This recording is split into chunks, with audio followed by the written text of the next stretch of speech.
സിറ്റിയിലെ ഒരു ഹൈഫൈ കഫേയിൽ മീര ആര്യനെ കാത്തിരിക്കുകയായിരുന്നു. അവൾക്ക് പണത്തിന് വലിയ അത്യാവശ്യമുണ്ടായിരുന്നു. ആര്യൻ അകത്തേക്ക് കടന്നു നിന്നു. മുഖത്ത് യാതൊരു ഭാവവുമില്ല. അവൻ ഒരു ഫയൽ മേശപ്പുറത്ത് വെച്ചു. ആര്യൻ, ഇതാണ് കരാർ. 1 വർഷം എൻ്റെ ഭാര്യയായി അഭിനയിക്കണം. ആരും സംശയിക്കരുത്. പകരം നിന്റെ അച്ഛൻ്റെ കടങ്ങൾ മുഴുവൻ ഞാൻ തീർക്കും.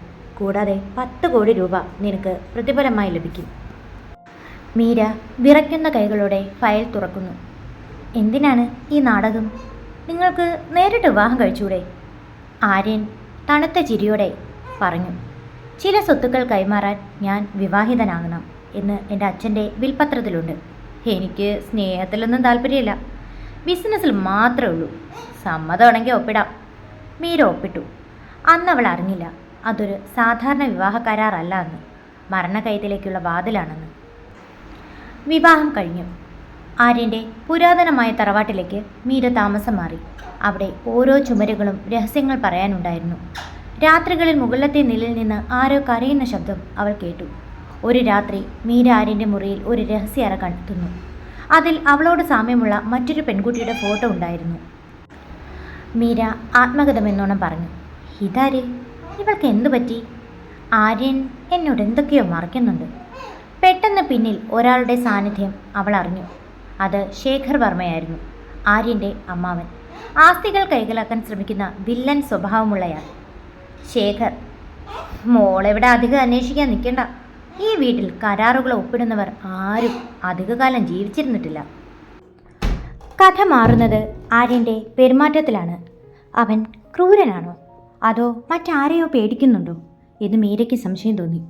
ഇതിനിടയിൽ മീരയുടെ സുഹൃത്ത് മായ ഒരു ഞെട്ടിക്കുന്ന വിവരം മീരയെ അറിയിക്കുന്നു. മായ ഫോണിലൂടെയാണ് സംസാരിക്കുന്നത്. മീര, ആ ഫോട്ടോയിലുള്ള പെൺകുട്ടി ആര്യൻ്റെ ആദ്യത്തെ ഭാര്യയായിരുന്നു. അവളൊരു ആക്സിഡൻറ്റിൽ മരിച്ചു എന്നാണ് എല്ലാവരും പറയുന്നത്. പക്ഷേ അത് ആക്സിഡൻ്റ് ആയിരുന്നില്ല. പെട്ടെന്ന് മായയുടെ ഫോൺ കട്ടായി. മീര ഭയത്തോടെ ആര്യൻ്റെ അടുത്തേക്ക് ഓടിച്ചെന്നു. മീര, ആര്യൻ, ആരാണ് ആ പെൺകുട്ടി? എന്തിനാണ് നിങ്ങൾ എന്നെ ഇങ്ങോട്ട് കൊണ്ടുവന്നത്?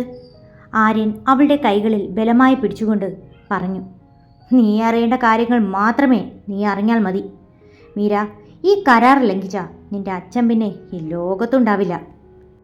കരാർ അവസാനിക്കാൻ ദിവസങ്ങൾ മാത്രം ബാക്കി നിൽക്കെ മീര ആ തറവാട്ടിലെ ആരും കാണാത്ത ഒരു ബേസ്മെൻറ്റ് കണ്ടെത്തുന്നു. അവിടെ അവൾ കണ്ടത് ആര്യൻ്റെ അച്ഛനെയാണ്. അദ്ദേഹം മരിച്ചുവെന്നാണ് എല്ലാവരും കരുതിയിരുന്നത്.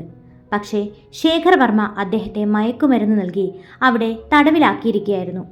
ആര്യൻ ശരിക്കും ഒരു വില്ലനല്ലായിരുന്നു. ശേഖറിൻ്റെ കയ്യിൽ നിന്ന് അച്ഛനെ രക്ഷിക്കാൻ അവൻ ശേഖറിനെ വിശ്വസിപ്പിക്കാൻ വേണ്ടി കളിച്ച നാടകമായിരുന്നു ഈ എഗ്രിമെൻ്റ് വിവാഹം. ആര്യൻ മീരയോട് എല്ലാം തുറന്നു പറഞ്ഞു. എന്നോട് ക്ഷമിക്ക്. ശേഖർ അങ്ങിൽ നിന്നെ നിരീക്ഷിക്കുന്നുണ്ടായിരുന്നു. അതുകൊണ്ടാണ് ഞാൻ നിന്നോട് പരുഷമായി പെരുമാറിയത്. നമുക്ക് ഒന്നിച്ച് ഇതിന് ഒരു അന്ത്യം കുറിക്കണം. അവസാന രംഗത്തിൽ ശേഖർ വർമ്മ തോക്കുമായി അവർക്ക് മുന്നിലെത്തി. ശേഖർ, ഈ സ്വത്ത് എൻ്റേതാണ്. ആര്യൻ, നീയും നിന്റെ എഗ്രിമെൻ്റ് ഭാര്യയും ഇന്നിവിടെ അവസാനിക്കും. ഒരു വലിയ പോരാട്ടത്തിനൊടുവിൽ സിദ്ധാർത്ഥും പോലീസും സ്ഥലത്തെത്തുന്നു. ശേഖർ അറസ്റ്റ് ചെയ്യപ്പെടുന്നു. സിദ്ധാർത്ഥ് ആര്യൻ്റെ ഉറ്റ സുഹൃത്തും അഭിഭാഷകനുമാണ്. മാസങ്ങൾക്കു ശേഷം എഗ്രിമെൻ്റ് കാലാവധി കഴിഞ്ഞു. മീര തൻ്റെ ബാഗുകൾ പാക്ക് ചെയ്യുകയായിരുന്നു.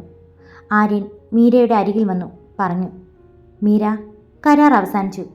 പക്ഷേ നമുക്ക് പുതിയൊരു ഉടമ്പടി ഉണ്ടാക്കിയാലോ? ഇത്തവണ ലാഭത്തിനു വേണ്ടിയല്ല, സ്നേഹത്തിനു വേണ്ടി. മീര പുഞ്ചിരിച്ചു. ആ ഇരുൾ കരാർ ഒരു പുതിയ ജീവിതത്തിൻ്റെ തുടക്കമായിരുന്നു. ആര്യൻ്റെയും മീരയുടെയും ജീവിതം ശാന്തമായി മുന്നോട്ട് പോകുന്നതിനിടയിലാണ് ആ അജ്ഞാത സന്ദേശം മീരയുടെ ഫോണിലേക്ക് എത്തുന്നത്.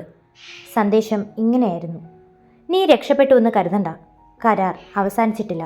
നിന്റെ ഒപ്പ് വാങ്ങിയത് ആര്യവർമ്മയല്ല. മീരയുടെ കൈകൾ വിറച്ചു. അവൾ ആര്യനെ നോക്കി. അയാൾ പൂന്തോട്ടത്തിൽ ഫോണിൽ സംസാരിക്കുകയാണ്. അയാളുടെ പെരുമാറ്റത്തിൽ എവിടെയോ ഒരു മാറ്റം മീര ശ്രദ്ധിച്ചു തുടങ്ങിയിരുന്നു. ഒരു ദിവസം വൈകുന്നേരം ആര്യൻ്റെ പഴയ ലൈബ്രറി വൃത്തിയാക്കുന്നതിനിടയിൽ മീര ഒരു രഹസ്യ ഡയറി കണ്ടെത്തി. അത് ആര്യൻ്റെ അമ്മയുടേതായിരുന്നു. അതിലെ അവസാന പേജുകൾ അവളെ ഞെട്ടിച്ചു. ആര്യന് ഒരു ഇരട്ട സഹോദരൻ ഉണ്ടായിരുന്നു, ആകാശ്. ലോകമറിഞ്ഞത് അവൻ മരിച്ചു എന്നാണ്. പക്ഷേ അവൻ ജീവിച്ചിരിപ്പുണ്ട്, ഇരുളിൽ ഒളിച്ചിരിക്കുന്നു. പെട്ടെന്ന് മുറിയിലെ വെളിച്ചം അണഞ്ഞു.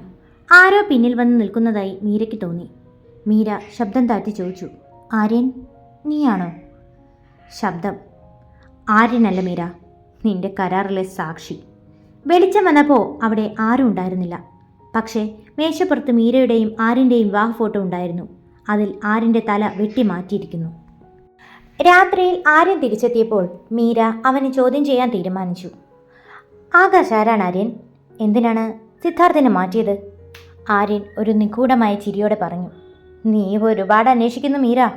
ചില രഹസ്യങ്ങൾ കുഴിച്ചു മൂടപ്പെട്ടതാണ് നല്ലത്. അവൻ അവളുടെ അടുത്തേക്ക് നടന്നു വന്നു. അവൻ്റെ കണ്ണുകളിൽ പഴയ പ്രണയമായിരുന്നില്ല, മറിച്ച് ഒരു വേട്ടക്കാരൻ്റെ തിളക്കമായിരുന്നു. മീര, നീ ആര്യനല്ല, നീ ആരാണ്?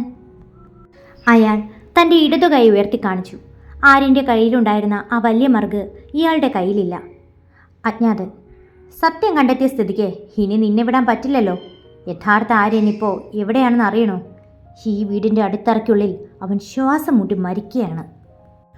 ആ അജ്ഞാതൻ മീരയെ പിടിക്കാൻ തുനിഞ്ഞപ്പോഴേക്കും പുറത്ത് ഒരു കാർ വന്നു നിന്നു. അതിൽ നിന്നും ഇറങ്ങി വന്നത് ആര്യനായിരുന്നു. പക്ഷേ അയാൾക്ക് പരിക്കേറ്റിരുന്നു. രണ്ട് ആര്യന്മാർ, മീരയുടെ മുന്നിൽ ഒരേ മുഖമുള്ള രണ്ട് വ്യക്തികൾ. ഒരാൾ കയ്യിൽ കത്തി പിടിച്ചിരിക്കുന്നു, മറ്റൊരാൾ ചോരയിൽ കുളിച്ചു നിൽക്കുന്നു. ഒന്നാമൻ, മീര, ഇവൻ എന്നെ കൊന്ന് നിന്റെ സ്വത്ത് തട്ടിയെടുക്കാൻ വന്നവനാണ്, എന്നെ വിശ്വസിക്ക്. രണ്ടാമൻ, അല്ല മീര, ഇവനാണ് നിന്നെ ഇത്രയും കാലം പറ്റിച്ചത്. ഞാൻ സിദ്ധാർത്ഥിനെ രക്ഷിക്കാൻ പോയതാണ്. ആരാണ് യഥാർത്ഥ ആര്യൻ?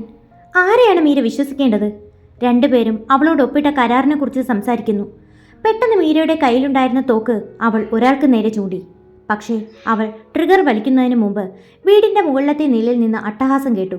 അത് ജയിലിലായിരുന്ന ശേഖർ വർമ്മയുടേതായിരുന്നു. ശേഖർ, കളി ഇപ്പോൾ തുടങ്ങുന്നതേയുള്ളൂ. മീര, നീ ഒപ്പിട്ട കരാറിൻ്റെ 2ാം പേജ് നീ ഇതുവരെ കണ്ടില്ലല്ലോ. ആ പേജിൽ എന്തായിരുന്നു? ആര്യൻ ആരാണ്? ആകാശ് ആരാണ്? രണ്ടുപേരും മീരയെ ഉറ്റുനോക്കി. കത്തിയുമായി നിൽക്കുന്നയാൾ, മീര, ഞാൻ പറഞ്ഞത് കേൾക്ക്. ഇവൻ ആകാശാണ്, മാനസികാരോഗ്യാശുപത്രിയിൽ നിന്ന് രക്ഷപ്പെട്ട എൻ്റെ സഹോദരൻ. അവൻ നിന്നെ കൊല്ലും. മുറിവേറ്റ ആര്യൻ. അല്ല മീര, നോക്ക്, എൻ്റെ കഴുത്തിൽ ആ ചെറിയ മുറിവ് ഓർമ്മയുണ്ടോ? നമ്മൾ ആദ്യമായി കണ്ട ദിവസം ആ കാപ്പിക്കപ്പ് പൊട്ടി വീണപ്പോൾ ഉണ്ടായത്. അത് ഇവൻ്റെ കഴുത്തിലുണ്ടോ? മീര രണ്ടുപേരുടെയും കഴുത്തിലേക്ക് നോക്കി. പക്ഷേ രണ്ടുപേരുടെയും കഴുത്തിൽ ഒരേപോലെ മുറിവുണ്ടായിരുന്നു. ഇത് പ്ലാൻ ചെയ്തതാണെന്ന് മീരയ്ക്ക് മനസ്സിലായി.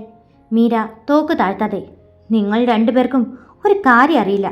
ആ കരാർ ഒപ്പിട്ട ദിവസം ആര്യൻ എന്നോട് ഒരു രഹസ്യം പറഞ്ഞിരുന്നു. അത് പറയുന്നവനാണ് യഥാർത്ഥ ആര്യൻ. രണ്ടുപേരും പരസ്പരം നോക്കി. നിശബ്ദത. പെട്ടെന്ന് മുറിവേറ്റ ആര്യൻ സംസാരിച്ചു. ഞാൻ അന്ന് നിന്നോട് പറഞ്ഞു, ഈ കരാർ വെറുമൊരു ബിസിനസ്സല്ല, നിന്നെ സംരക്ഷിക്കാനുള്ള എൻ്റെ വഴിയാണെന്ന്. നിന്റെ അച്ഛൻ്റെ കടം തീർത്തത് ഞാനല്ല, നിന്റെ അമ്മ എനിക്ക് വേണ്ടി സൂക്ഷിച്ചു വെച്ച പണമാണെന്ന്. മീരയുടെ കണ്ണുകൾ നിറഞ്ഞു. അവൾ തോക്ക് കത്തിയുമായി നിന്നവൻ്റെ നേരെ ചൂണ്ടി. നീ ആകാശാണ്. യഥാർത്ഥ ആര്യന് മാത്രമേ ആ സത്യം അറിയൂ. ആകാശ് പെട്ടെന്ന് അട്ടഹസിച്ചുകൊണ്ട്, അറിഞ്ഞിട്ടിപ്പോൾ എന്ത് കാര്യം? നിങ്ങൾ ആരും ഈ രാത്രി അതിജീവിക്കില്ല. ആകാശ് മീരയുടെ നേരെ കുതിച്ചു. പക്ഷേ മീര ട്രിഗർ വലിച്ചു. വെടിയുണ്ട അവൻ്റെ തോളിൽ കൊണ്ടു. ആ തക്കത്തിന് ആര്യൻ ആകാശിനെ നേരിട്ടു.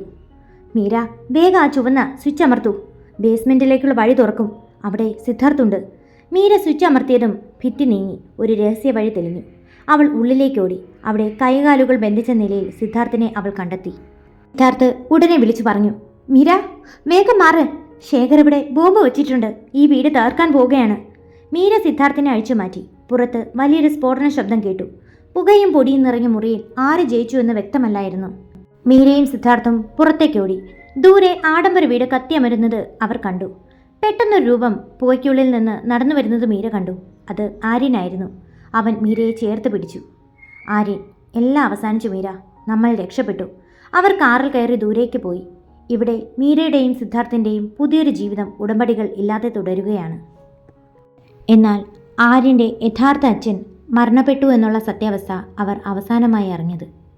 കഥ അവസാനിച്ചു.